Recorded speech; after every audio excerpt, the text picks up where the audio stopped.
Olá, querido aluno Fundamentos! Estamos aqui na nossa sessão de número 4, que tem como título Vivendo em Dois Mundos. Romanos, capítulo 14, verso 17. O reino de Deus não é comida nem bebida, mas é justiça, paz e alegria na pessoa do Espírito Santo. Bom, na nossa sessão de número 4, o conteúdo que queremos cobrir é entender o processo da santificação. Veja como nós temos caminhado até aqui. Sessão de número 1, falamos sobre quem Deus é, quem nós seres humanos somos, ou pelo menos, quem fomos criados para ser, gente que é a imagem e semelhança de Deus. Vimos o pecado que não é apenas uma questão de comportamento errado, não. O pecado que é um problema existencial, um poço, um buraco, um abismo no qual a humanidade se colocou, porque decidiu rebelar-se contra a autoridade de Deus, decidiu viver à parte, independente de Deus.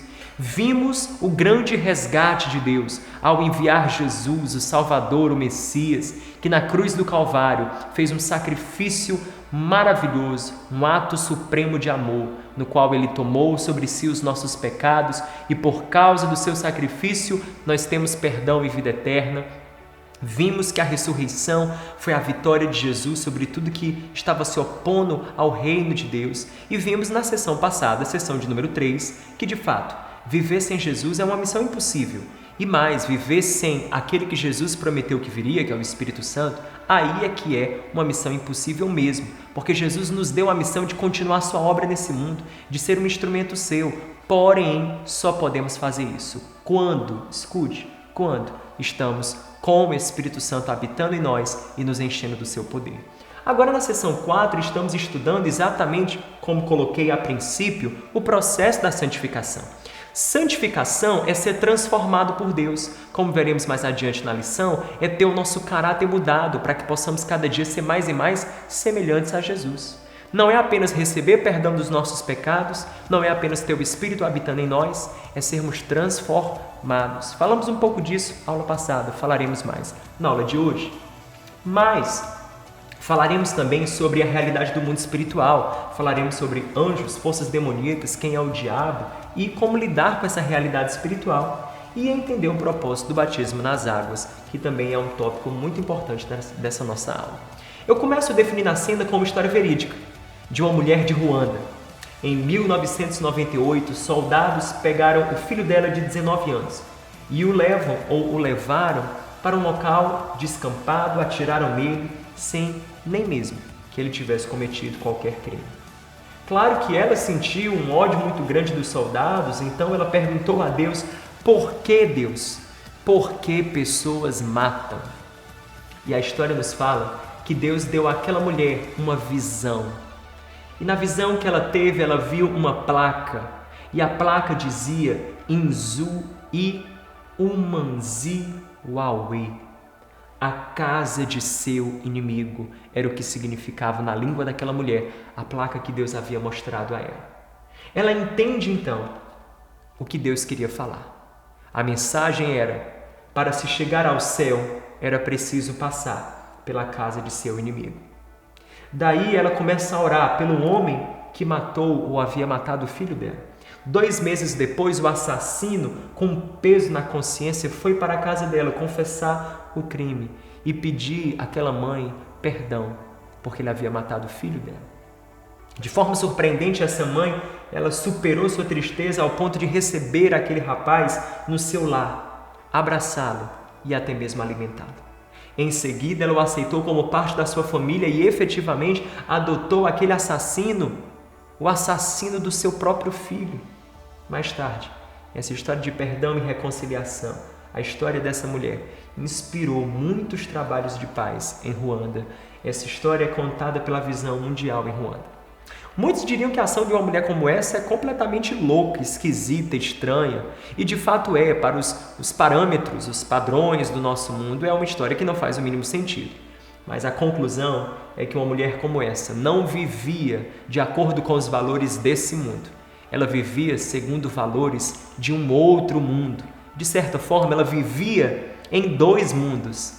Ela vivia nesse mundo aqui, porém, de acordo com os valores de um outro mundo.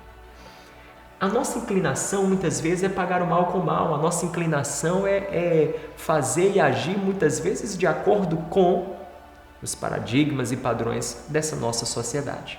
Mas a mensagem do Evangelho nos convoca a viver segundo os padrões do reino de Deus, os valores do reino de Deus. E é sobre isso que nós falaremos nessa aula. Vejamos. Jesus, um dos ensinamentos favoritos de Jesus, que Jesus mais falava enquanto ele estava aqui conosco, era exatamente sobre o reino de Deus. Infelizmente, as pessoas não entendiam muito. Quando Jesus falava sobre o reino, geralmente pensavam que Jesus queria falar sobre algum domínio político, um governo, enfim. Elas interpretavam erroneamente quando Jesus falava sobre o reino. E Jesus sempre deixava claro, pelo menos buscava deixar claro, que o reino de Deus, a princípio, num primeiro momento, se manifesta dentro de nós. É quando Deus governa e domina as nossas vidas dentro de nós. E a partir daí, Deus começa a trazer domínio e governo sobre todo o resto da criação. Jesus falou desse reino que estava naqueles que acreditavam nele. Esse reino de Jesus, o reino de Deus, segundo o que Jesus fala, é um reino diferente, porque parece que ele é um reino de cabeça para baixo. Os padrões e valores desse reino são bastante diferentes dos nossos valores e padrões. Por exemplo, no reino de Deus você perde para ganhar. Perde para ganhar, você dá para receber. Você perdoa em vez de odiar. Os valores do reino parecem invertidos, e de fato são. Eles estão na contramão da tendência do nosso mundo. Como seguidores de Jesus, vivemos um conjunto de valores diferentes dos valores desse mundo. No reino de Deus, vivemos pela fé, ou seja, a fé e confiança na palavra de Deus, e não por aquilo que vemos. Vivemos neste mundo, mas não pertencemos a este mundo, e por isso vivemos de acordo com outros valores. Na sua apostila, página 26, veja só o que eu coloquei aí, uma tabela, só para comparar o reino humano com o reino de Deus, ok? Então acompanhe comigo, página 26, características. Nós temos o rei, lei, valores e cultura e hierarquia. No reino humano, quem é o rei? Um governante, um monarca, um presidente. No reino de Deus, o rei é Jesus Cristo. A lei no reino humano. No Brasil, a lei é a Constituição Federal. No reino de Deus, é a palavra de Deus. Os valores dos reinos humanos é o materialismo, a cultura do ter, domínio dos mais fortes, ou seja, quem tem muito tem domínio, quem tem pouco é marginalizado. Cada um recebe o que merece. Agora, o reino de Deus é diferente. Os valores do reino de Deus são invisíveis. Justiça, verdade, misericórdia, amor, tudo isso é que é prioridade. Importa muito mais do que os tesouros que o tempo leva e a traça corrói. No reino de Deus, tudo é de todos. No reino de Deus, a abundância não apenas para poucos, mas para todos. No reino de Deus, a graça de Deus nivela todos e abençoa todos. Não há isso de quem merece mais, quem merece menos. No reino de Deus, impera a lógica da graça. E mais, no reino dos homens, os menores servem os maiores. Já no reino de Deus, é o maior que serve o menor. Parece tudo muito invertido. Então vamos estudar os valores do reino de Deus, como Jesus mostra no texto de Mateus capítulo 5, que é o chamado Sermão do Monte. Como é que os valores do reino se diferenciam dos valores desse mundo? Bom, se você abrir em Mateus 5, você vai encontrar o chamado Sermão do Monte. Indico que você estude Mateus 5, 6 e 7, porque aí se encontram o coração da prática de fé cristã. Vendo Jesus as multidões, subiu ao monte e, como se assentasse, aproximaram seus discípulos. Ele passou a ensiná-los, dizendo: Bem-aventurados os humildes de espírito, porque deles é o reino de quem, gente? Dos céus. Bem-aventurados os que choram, porque serão consolados. Bem-aventurados os mansos, porque herdarão a terra. Bem-aventurados os que têm fome e sede de justiça, porque serão fartos. Bem-aventurados os misericordiosos, porque alcançarão misericórdia. Bem-aventurados os limpos de coração, porque verão a Deus. Bem-aventurados os pacificadores, porque serão chamados filhos de Deus.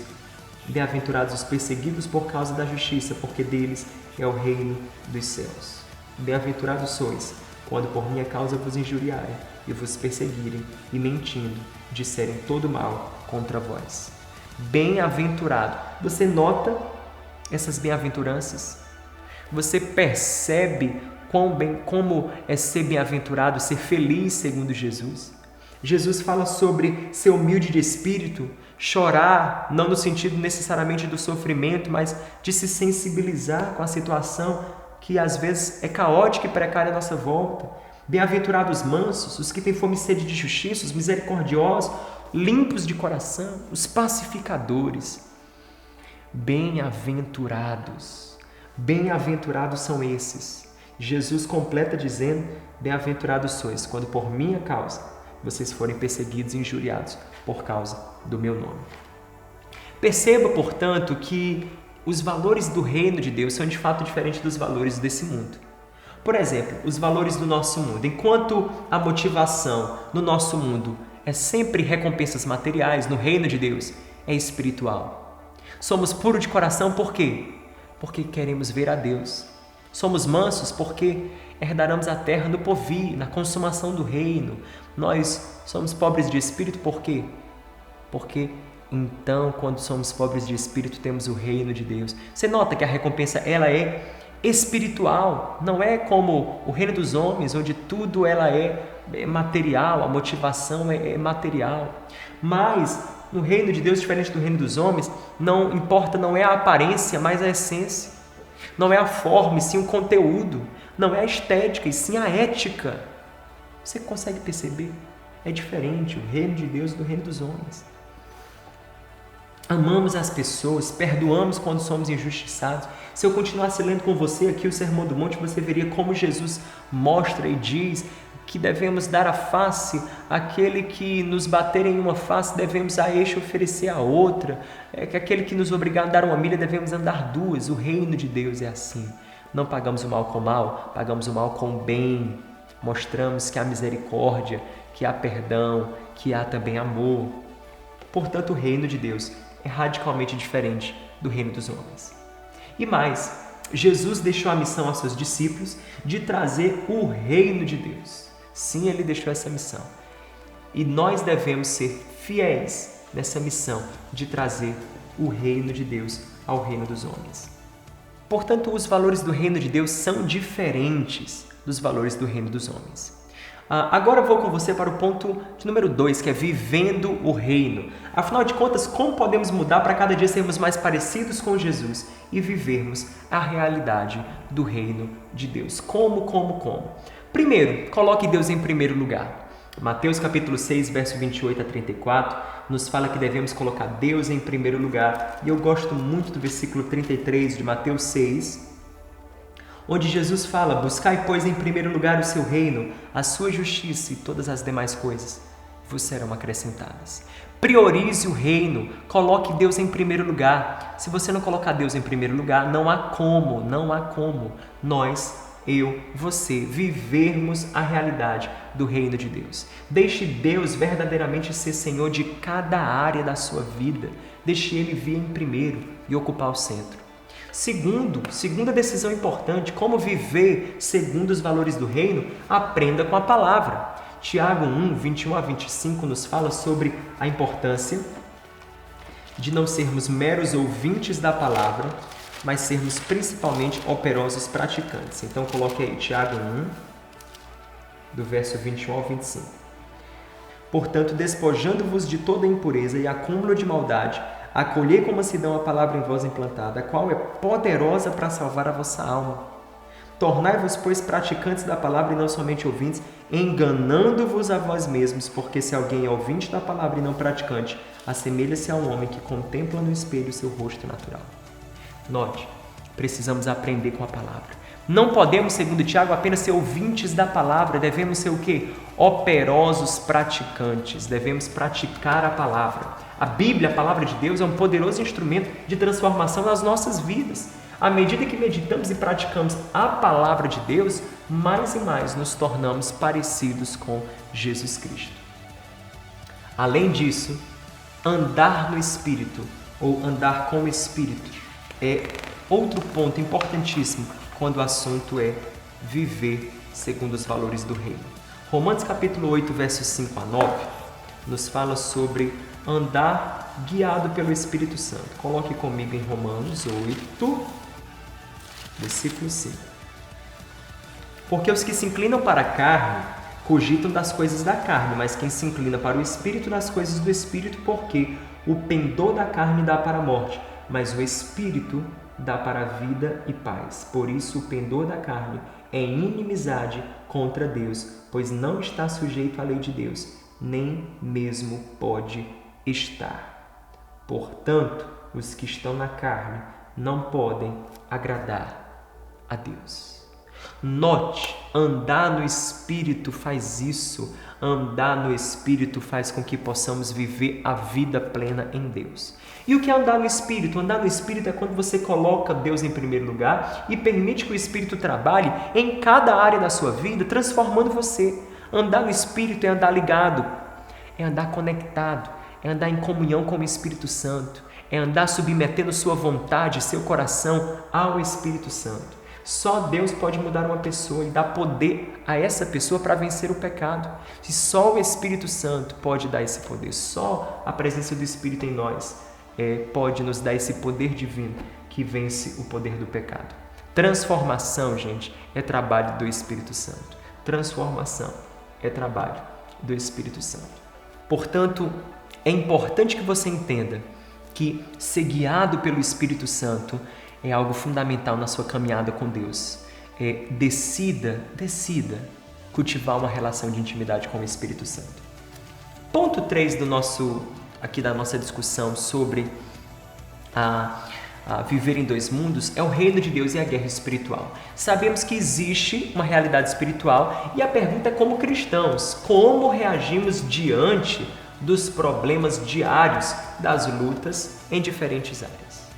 Como nós reagimos diante das contingências da vida, como lidamos com isso. E aí fica de começo, de introdução, o fato que, como cristãos, reconhecemos a realidade de um reino espiritual que está além do que podemos ver. Então sabemos que há um reino espiritual além do que podemos ver e precisamos lidar com isso. E por isso eu vou ler com você Efésios capítulo de número 6, a partir do versículo 11. Revesti-vos de toda a armadura de Deus, para poderes ficar firme contra as ciladas do diabo, porque a nossa luta não é contra sangue nem carne, sim contra os principados e potestades, contra os dominadores deste mundo tenebroso, contra as forças espirituais do mal nas regiões celestes. Portanto, há um céu, há um inferno, há conflitos espirituais. A nossa luta não é contra sangue nem carne, nossa luta é contra principados e potestades. Primeiro, há anjos. Se você colocar, por exemplo, em Hebreus capítulo 1, verso 13, 14, aprendemos que os anjos, eles são seres espirituais a serviço de Deus em favor do seu povo. Mas também existem os demônios, que são anjos que se rebelaram com Satanás e constituem o reino das trevas. Então, assim, ao mesmo tempo que há anjos, que são espíritos ministradores a serviço dos que hão de herdar a salvação, há também aqueles que são anjos caídos, aqueles que com Lúcifer, com Satanás, caíram, deixaram de ser anjos, passaram a ser espíritos demoníacos, que trabalham para a destruição do homem, que trabalham como o reino das trevas. Como nós podemos ver em 1 Pedro capítulo 5, verso 8, quando Pedro fala que o diabo ele anda ao nosso derredor, rugindo como leão, procurando a quem possa tragar. Há uma guerra espiritual, há um conflito espiritual. E a verdade é, como lutar então, quando o assunto não é sangue nem carne, como Paulo fala aos Efésios? Como lidar com essa guerra espiritual?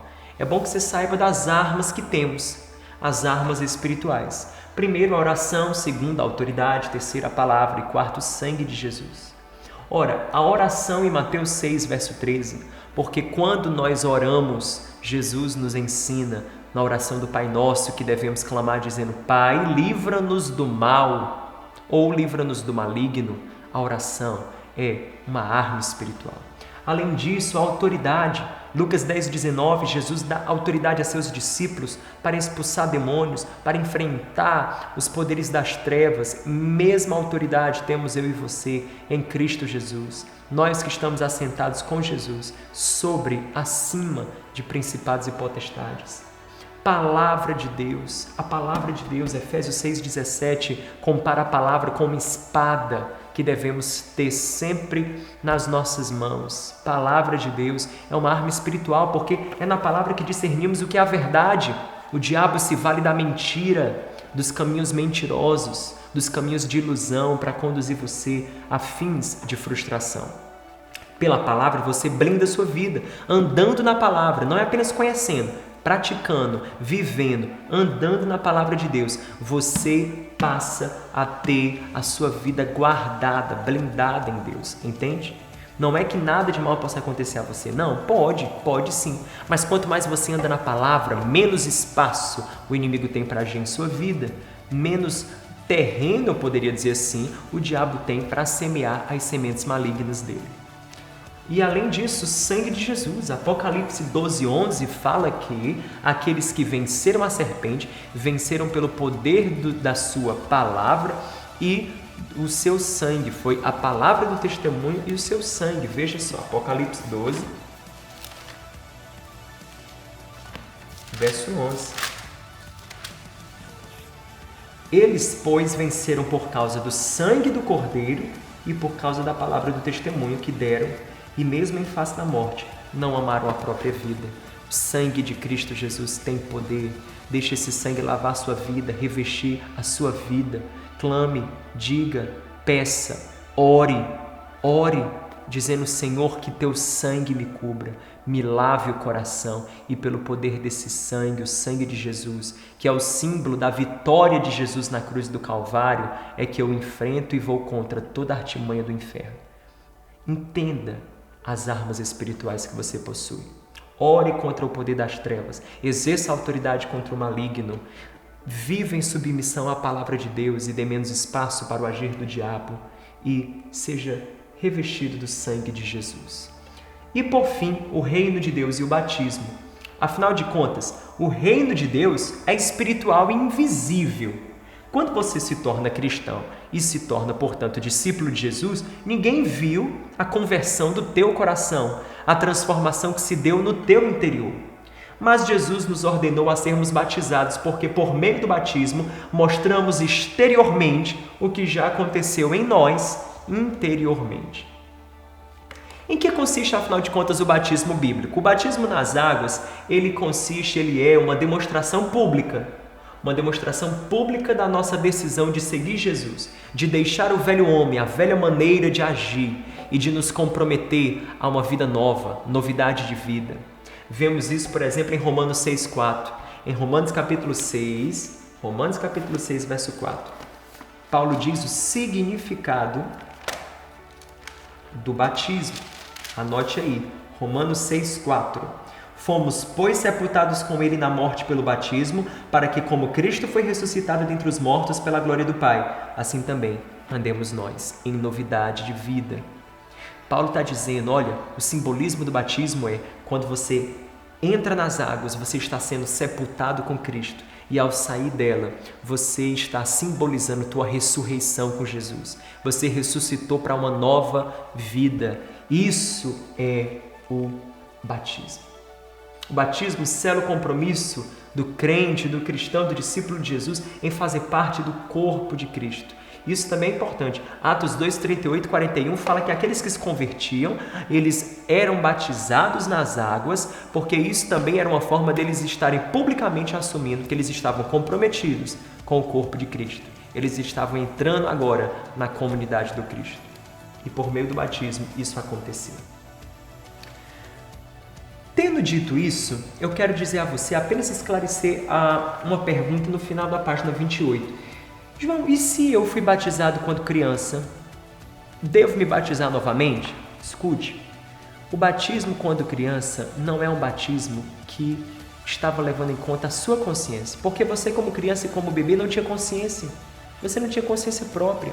a consciência de que você é pecador e precisa de Cristo, precisa dele como seu Salvador. Você não tinha consciência disso. Então, portanto, o batismo como criança, o batismo quando você era criança, pode ter sido um ato dos seus pais de consagrar você a Deus, um ato de fé que os seus pais fizeram, mas não é o batismo que estamos falando aqui. O batismo que Jesus ordenou aos discípulos, o batismo de ser batizado no sentido de morrer para o velho homem e renascer, ressuscitar para andar em novidade de vida. Isso daí é um batismo que você e eu, nós todos precisamos passar. Sugiro que você procure informações na igreja para que você seja inscrito já para o próximo batismo. O fato é que Deus está comprometido sim com o teu crescimento. Está comprometido com a minha vida e a sua vida para que eu e você sejamos mais e mais semelhantes a Jesus. Deus está comprometido com o nosso crescimento e transformação. Por quê? Porque Ele quer que o reino dele seja expresso através da minha vida e através da sua vida. E mais, Ele quer que eu e você sejamos instrumentos dele nesse mundo, para que o reino dele alcance outras pessoas. E você? O quão comprometido você está com o reino de Deus? Eu peço que você coloque para encerrar a nossa discussão da aula 4, na página 29, em um quadro chamado Meu Compromisso. Observe aí, e ele tem escrito assim: Meu compromisso. Eu me comprometo em buscar a viver de acordo com os valores do reino de Deus e manifestar a justiça deste reino através da minha vida, dependendo do poder do Espírito e sendo guiado pela palavra de Deus. Se você se compromete com isso, eu peço que nesse momento você assine o seu nome, porque esse é um compromisso entre você e Deus. O compromisso de ser gente que é do reino, gente que reflete os valores do reino, gente cheia do Espírito Santo, gente que guiada e com o poder e com a ajuda do Espírito Santo, quer sim ser instrumento de Deus, instrumento do seu reino aqui nesse mundo. Se isso é verdade, assine e vamos orar. Senhor, eu oro por cada pessoa que nesse momento, ao ouvir essa aula, toma a decisão de se comprometer com o teu reino. Se comprometer, Senhor, em ser teu. Se comprometer, Senhor, em ser gente que conhece o Senhor, que anda com o Senhor, que reflete a tua vida. Oro, Espírito Santo de Deus, para que o teu poder, a tua graça possa enchê-los e revesti-los cada dia, para que o Senhor os empodere mais e mais. No nome precioso de Jesus. Amém e amém. Que Deus te abençoe.